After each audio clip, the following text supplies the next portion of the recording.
سوال پوچھا گیا کہ غائبانہ نماز جنازہ کی کیا حقیقت ہے؟ جواب سماعت فرمائیں۔ نبی پاک صلی اللہ تعالی علیہ وسلم کے زمانے میں سینکڑوں صحابہ کرام علیہم رضوان نے وصال فرمایا، وہ انتقال کر گئے۔ کسی صحیح صریح حدیث سے یہ ثابت نہیں ہے کہ نبی پاک علیہ السلام نے غائبانہ نماز جنازہ پڑھی ہو۔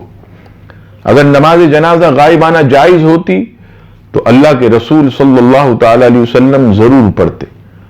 اب یہ سوال پیدا ہوتا ہے کہ نجاشی کی نماز جنازہ یہ بھی تو غائبانہ تھی، تو آپ دیکھیے احادیث کی کتاب اٹھائیے، صحیح ابن حبان، امام ابن حبان اپنی صحیح میں حدیث پاک نقل فرماتے، حضرت عمران رضی اللہ تعالیٰ عنہ سے روایت کہ نبی پاک علیہ السلام نے فرمایا، تمہارا بھائی نجاشی انتقال کر گیا، اٹھو اس پر نماز پڑھو۔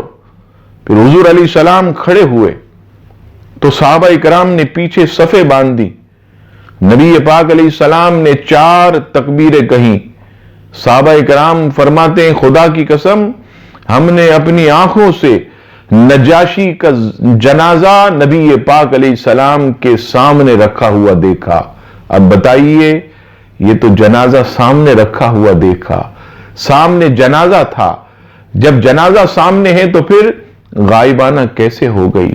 اور یہ تو اللہ کے رسول کا خاصہ تھا کہ آپ علیہ الصلوۃ والسلام نے جنازہ پڑھانے کی نیت کی، حضرت جبریل علیہ السلام نے جنازے کو حاضر کر دیا۔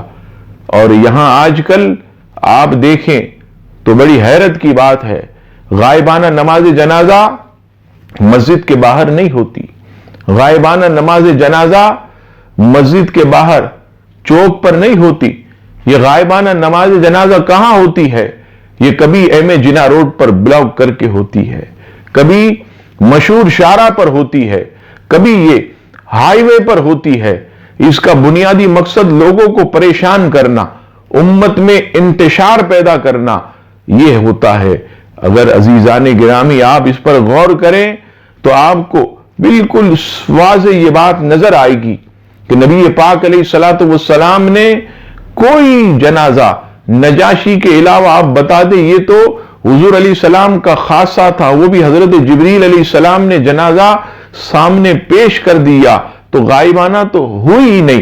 آج کل یہ غائبانہ نماز جنازہ جو جگہ جگہ پڑھی جاتی ہے یہ جائز نہیں ہے، ہمیں اس سے بچنا چاہیے اور نبی پاک علیہ الصلوۃ والسلام کی احادیث پر عمل کرتے ہوئے وہی جنازہ پڑھیں کہ جہاں پر میت سامنے حاضر ہو، جنازہ حاضر ہو، وہی اصل نماز جنازہ ہے۔